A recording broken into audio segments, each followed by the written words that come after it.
Olá, pessoal, tudo bem com vocês? Eu sou o professor Cláudio Marcelo e está aberta a temporada do Leão. Veja como passou rápido, né? E todos os anos eu escuto atentamente a entrevista coletiva que os responsáveis pelo imposto de renda da Receita Federal fazem e procuro captar ali algumas novidades, algumas dicas importantes e passo para vocês. Eu tenho feito isso com uma certa frequência há muitos anos e novamente estou por aqui. Então, o que acontece, pessoal? O que eu pude captar ali na entrevista, assim, de bastante relevante, né? Alguns pontos eu vou destacar. O primeiro deles diz respeito ao período para a confecção e a entrega da declaração do imposto de renda, que esse ano foi postergado um pouco.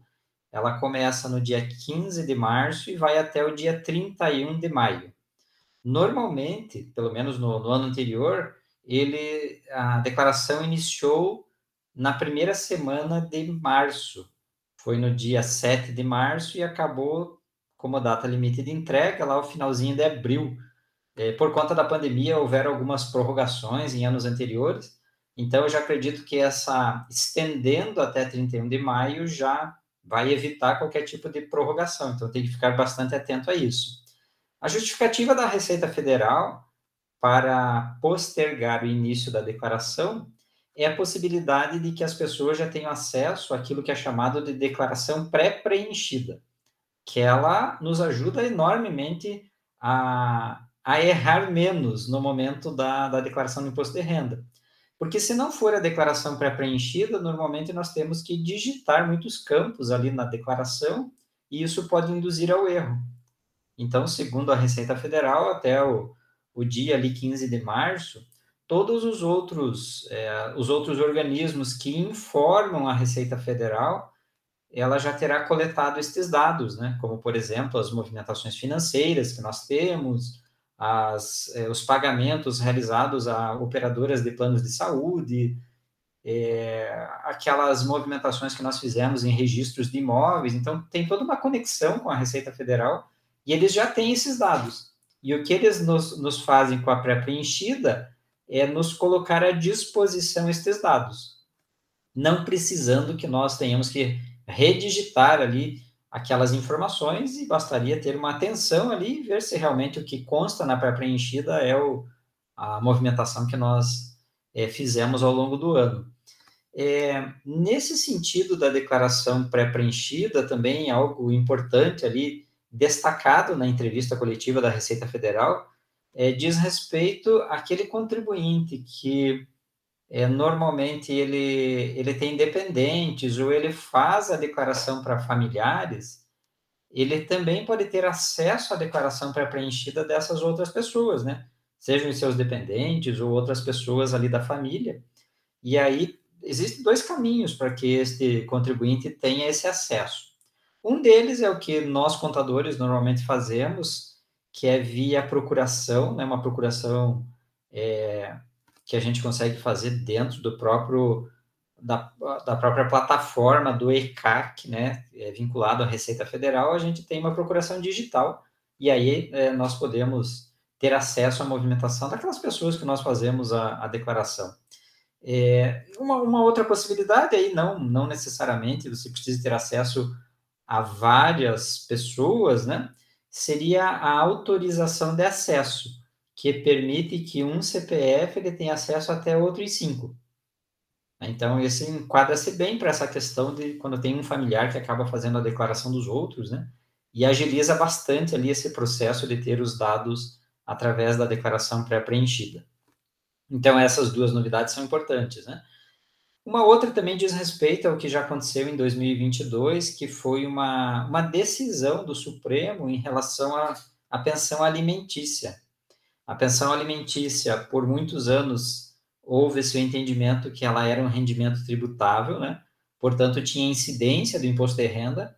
E em 2022 houve um novo julgamento dessa questão e houve-se por bem que a pensão alimentícia seja enquadrada como um rendimento isento e não tributável. Eu até fiz uma recuperação bastante acentuada, assim, o ano passado, de de clientes meus que tinham essa condição da pensão alimentícia, que nós fazíamos através do Carnê-Leão e recolhia o imposto. E com essa nova decisão da Receita, pôde-se retroagir nos últimos 5 anos e conseguir recuperar uma grana legal aí para essas pessoas. Foi bem interessante o trabalho realizado. E aí, nessa declaração de agora, já vai ter um campo específico ali da pensão alimentícia, ela deixa de ser rendimento tributável e a gente deve enquadrar, né, aqueles valores recebidos na ficha, então, de rendimentos isentos e não tributáveis. Olho vivo aí em relação a aqueles contribuintes que, de alguma forma, fazem a declaração envolvendo esses rendimentos de pensão. Também uma novidade que aparecerá nessa declaração diz respeito a um código de negociação em bolsa de valores, que ele deverá ser preenchido na ficha de bens e direitos. Anteriormente não existia este código, e para esta nova temporada nós teremos que informar este código, né? Então, logo tenhamos o programa, a gente vai conseguir identificar ali na ficha de bens e direitos. Para estes contribuintes, que são essas pessoas que fazem movimentação em bolsas de valores, existia ali um certo receio, porque nas regras anteriores não estava claro assim um valor mínimo de movimentação, né? Então, partia-se do princípio que qualquer movimentação em bolsa de valores teria que ser informado na declaração de rendimentos. E para essa nova temporada houve um limite, né? Pelo menos agora essa questão está um pouco mais claro, né? Então, as operações em bolsas de valores, elas efetivamente tornam obrigatório que a pessoa informe ali na declaração para aquelas vendas superiores a 40 mil reais. Então, em tese, vendas inferiores a 40 mil reais, ou que aquele contribuinte, na venda, ele não tenha a tributação, não seria necessariamente obrigado a declarar, exceto que se por outras condições o tornasse obrigado, mas exclusivamente com movimentação em bolsa, com essa questão de limitação de valor, ficou um pouquinho mais claro, né? Então, vendas superiores a 40 mil reais no mês, independente ali de quantas ações ou para quantas empresas foram negociadas ali, tem que declarar. Para aquelas vendas que, mesmo sendo inferior a 40 mil reais, mas que continua tendo a tributação, né, porque a gente tem uma regra de tributação para rendas variáveis também, que valores de até 20 mil reais não tem tributação, mas superiores a 20 mil reais já tem a tributação, né? Então, havendo a tributação, também torna esse contribuinte obrigado a declarar, certo? Então, essas são as grandes novidades, né? Reforçando que a propósito dessa questão de ações, e ela é um direito que o contribuinte tem, né, a partir do momento que ele compra um papel ali de uma determinada empresa, e no meu entendimento acaba se enquadrando também em uma outra obrigatoriedade que diz ali que se o contribuinte em 31/12 ele tiver a posse ou a propriedade de bens e direitos, cuja soma desses bens e direitos seja superior a 300 mil, ele tem que declarar.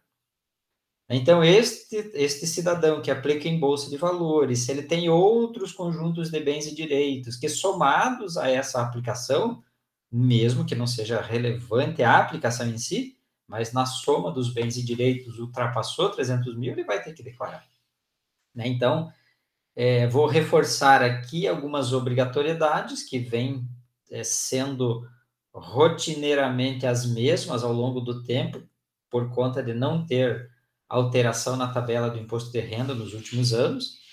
Então, aqueles contribuintes que tiveram em 2022 rendimentos tributáveis superior a R$ 28.559,70, ele tem que declarar.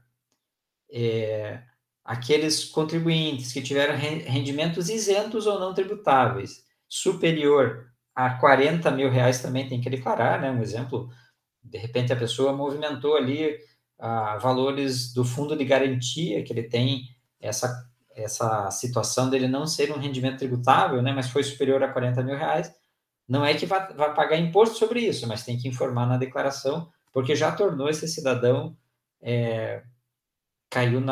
acabou indo para a regra de obrigatoriedade, né? Também aqueles contribuintes que venderam, por exemplo, imóveis e, num prazo de 180 dias, aplicaram o recurso recebido da venda do imóvel na aquisição de um novo imóvel. Então, eles têm uma isenção tributária neste período.